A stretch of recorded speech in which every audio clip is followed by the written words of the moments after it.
Hello everyone and welcome back to Creation Myths. This is going to be a quick one. I just want to bring this video from Answers in Genesis featuring Dr. Nathaniel Jeanson to everyone's attention.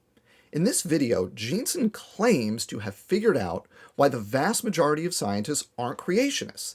And it's just one big causation correlation fallacy. Jeanson knows that. It's dumb. Nobody needs me to point out why the fundamental claim in this video is wrong. So that's not what we're here to talk about.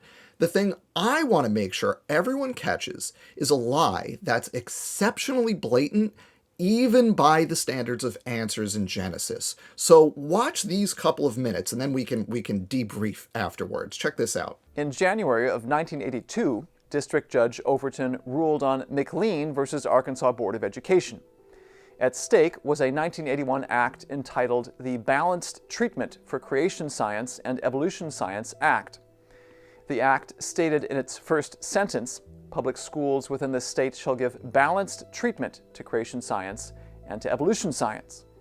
Judge Overton overturned the law. In 1987, the United States Supreme Court ruled on a Louisiana law in Edwards versus Aguillard. At stake, Louisiana's Creationism Act forbids the teaching of the theory of evolution in public elementary and secondary schools unless accompanied by instruction in the theory of creation science. The Supreme Court overturned the law. Did you notice what these two laws had in common? Neither removed the teaching of evolution from the public schools. They simply required the teaching of creation alongside it. In other words, evolutionists did not fight to put evolution back into public schools.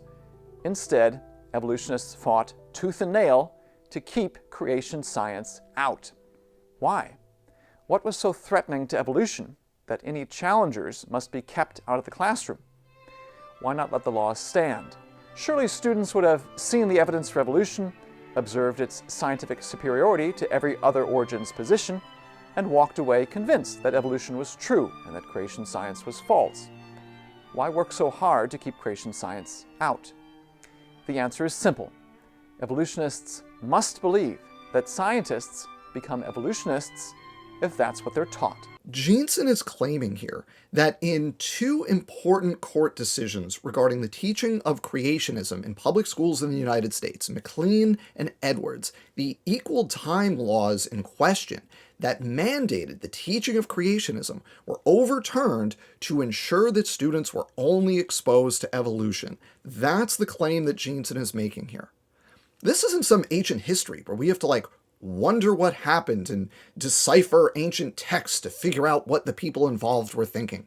These cases are from 1982 and 1987. You can stick them into Google and go and read the decisions. The laws mandating creationism in public schools were tossed out because religion, taught as science or history, cannot be part of the curriculum in public schools. It's a violation of the Establishment Clause of the First Amendment, which reads, quote, Congress shall make no law respecting an establishment of religion or prohibiting the free exercise thereof. Okay, technically that's also the Free Exercise Clause, but they go together. In particular, I just want to point out that the ruling in Edwards was handed down by a conservative Supreme Court, with Justices White and O'Connor as part of the 7-2 majority. And if you know anything about Justices White and O'Connor, you know they were not flaming liberals looking to keep religion out of the public square.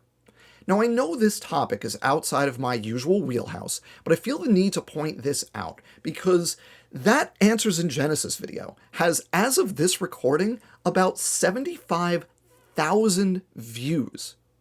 And one of the big ideas in that video, that creationism is prohibited from public schools in order to protect evolution, is a lie. It's revisionist history in support of the Christian nationalism the right is trying to impose on this country, and that warrants a response. Creationism isn't allowed in public schools because it's a religious idea, and at least for now, it's unconstitutional to teach religious ideas as facts in public schools in the United States. For now. We'll see how long that lasts. Creationism isn't accepted among scientists, not because they aren't exposed to it, but because it's the biological equivalent of a flat Earth.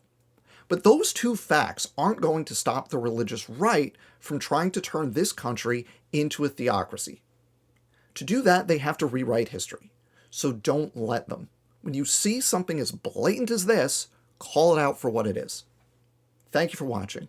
Please remember to hit all the buttons, do the algorithm-friendly things, and as always, when you encounter misinformation like this, don't get fooled.